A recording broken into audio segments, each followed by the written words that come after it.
ఈరోజు పెద్దాపూర్ ఐక్య సెంటర్లో కాంగ్రెస్ చేసే రైతుల గోస ప్రజలందరికీ తెలియాలి. బీఆర్ఎస్ పార్టీ నుండి మేము తక్షణమే అడ్లు కొనాలని డిమాండ్ చేస్తున్నాం. ప్రతి గ్రామంలో అకాల వర్షాలతోని తీవ్ర ఇబ్బంది పాలవుతారు రైతులు. ఈ పచ్చి వడ్లు నేర్పడానికి జాగా లేకుండా అవుతుంది.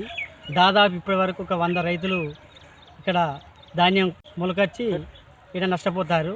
ఈ తక్షణమే ఐక్య సెంటర్లు స్టార్ట్ చేసి ప్రజలను ఆదుకోవాలని ఈ గవర్నమెంటు, కాంగ్రెస్ గవర్నమెంట్ కానీ అధికారులను కానీ మేము బీఆర్ఎస్ పార్టీ నుండి కోరుకుంటున్నాం. అట్లానే ఒక్కొక్క రైతు అకాల వర్షాలతోని అక్కడ పొలాలు నష్టపోయారు. పంట కోసిన తర్వాత వడ్లు కొనపోతే ఇక్కడ సుత తీవ్ర ఇబ్బంది పడతారు. మళ్ళీ ఇంకా చాలా పొలాలు ఉన్నాయి. ఆ వడ్లన్నీ పట్టాలంటే ఇవి ఎంటే ఈ ఐక్య సెంటర్ దగ్గర కాలైతేనే ఆ వడ్లు ఇక్కడ పోసి అందరికీ మంచి జరుగుతుంది.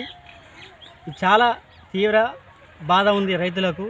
రైతే రాజు అనేది మనం మాట్లాడడం కాదు, ఈ రైతులను ఆదుకొని మనం ముందుకెళ్ళి గవర్నమెంట్ను ఖచ్చితంగా రైతులందరి ఆ గోస గవర్నమెంట్కు తొలగొద్దని అంటే తక్షణమే రైతులను సాల్వ్ చేసి ఈ కొనుగోలు కేంద్రాలు సన్నపట్ల బోనస్ సూత గతంలో ఏసంగి సన్నపట్ల బోనస్ ఇవ్వలేదు.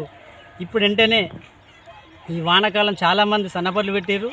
ఆ బోనస్ సూత ఇచ్చి తక్షణమే ఆదుకోవాలని గవర్నమెంట్ను మేము బీఆర్ఎస్ నాయకులం గ్రామ ప్రజల తరఫున డిమాండ్ చేస్తున్నాం.